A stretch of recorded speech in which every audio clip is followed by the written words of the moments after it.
About how motherhood really changed your life in terms of gymnastics and just life. Say that again about just having your babies and from the twins and what's that baby's name? Yes, this is Dakota. This is one of my twins. She's 3.5 years old, and I will say, motherhood has definitely led to a great deal of happiness and fulfillment.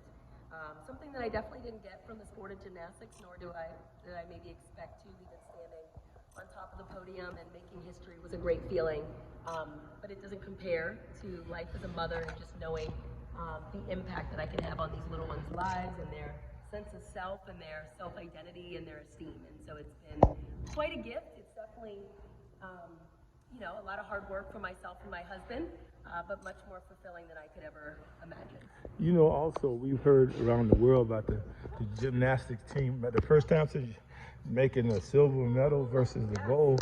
What, as a mom or as just a human being, what goes through your mind when you think about Simone and they've gotten injured or something like that? Or I'm not, what would you say for her as a word of encouragement? Well, I will say, I first want to say that I am so proud of those young women, Team USA, earning a silver medal, that they need to be proud of their accomplishment. They gave it their all. While they did not have their leader on the floor, they put on the best performance that they could, and to walk away with an Olympic gold medal and earn a silver is something they need to hold their heads high about. I know that they're going to be a little disappointed because the expectations and the pressure was for them to win a gold medal. However, there was a different outcome for them. Simone, I hear that there might be a number of different mental blocks that she was facing, and I went through that many times in my career where I would forget where I was in the air on a vault, or I would forget what I was doing on the bars and twisting. And I remember constantly as a child, people not understanding it. If you're not an athlete and you haven't gone through it, it's very hard for you to comprehend. Many of the coaches can't comprehend. And I remember always feeling bad about my performances when I went through those mental blocks. However, I love that she's a 24-year-old mature woman, and she didn't want to risk a very serious injury. And so she decided to pull out of the competition, putting her mental health first. And I think that's very important. And I know that Simone Biles is going to be okay. She's got her Catholic faith. She's got her mom and her dad, and I hope they take the next flight to Tokyo. She's got her sister, and she's also got friends and her teammates, which is a wonderful thing. And you talked about that this week about the mental preparation, and when a little girl's a little girl. Let's talk a little bit about the awesome Dawson. I love that. I mean, you had to know. Let's talk about being that at the Magnificent Seven. When you walk in a room, could you hear the people?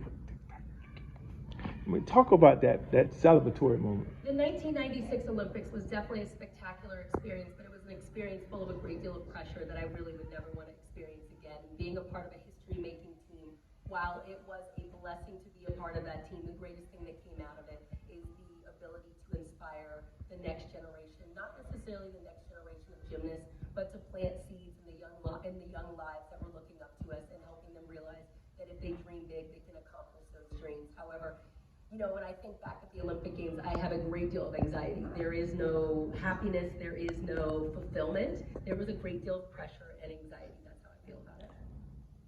Great deal of intensity. There was nearly 50,000 people in the Georgia Dome. Everyone's chanting "Go USA." Everyone's chanting 10-0, and that really contributed to the mental breakdown I had before marching out. Thankfully, we had an amazing team captain in Amanda Borden, who we knelt down and prayed together, and I recognized that I was not alone and that he was on my side. That gave me strength, but you need to recognize as an athlete, an Olympian, the crowd eventually will stop cheering. There will be silence, and you need to recognize when that crowd stops cheering, you are still more than enough. And so while that intensity and that enthusiasm was there and it contributed to the adrenaline rush and meeting all these celebrities, that's not what brought me any joy or happiness. It's truly right now it's spending time with my little ones, even if they're screaming at me to put their shoes on, or taking them to the pool and hearing their laughter and getting their hugs. That's what matters more to me than meeting a president, than meeting the richest, most famous, and greatest athletes in the world. But I've met all of them, but my kids are really what brings me joy. And I think before you got married, didn't you embrace Catholicism? My spirituality is very important to me. I converted into the faith of Catholicism after my grandmother, who was full Piscataway Canoe, and I'm a part of the Piscataway Canoe tribe as well as my 4 children. And I felt a yearning for that fulfillment, and I spent many years sitting in a Catholic church in silence and connecting with Mother Mary as I lacked that mother figure so, just feeling that sense of wholeness and peace, and there are no crowds cheering. That was a beautiful thing. That silence was a beautiful thing, because it was something that lacked in my own life. And so Catholicism is very important to me, and that's how we raise our children today. And again, when I look at Simone Biles' career, I know that she will be okay because she has the love of the Lord in her heart, and she has her mom and dad that's there. She has her sister, and she even has her friends, which is beautiful. Because you're Dominique, you could probably reach out to Simone. Yeah. You plan to do that? You don't have to tell us, but you think that's a possibility that maybe kind of like big sisters? You guys are big sisters in a unique sorority. Do you plan to say, hey, look here, girl, because that's part of ministry. Yes. I will say that my Olympic side will say, I don't want to reach out to her because I don't want to be a distraction. I don't want to be a burden. I heard that much of my childhood.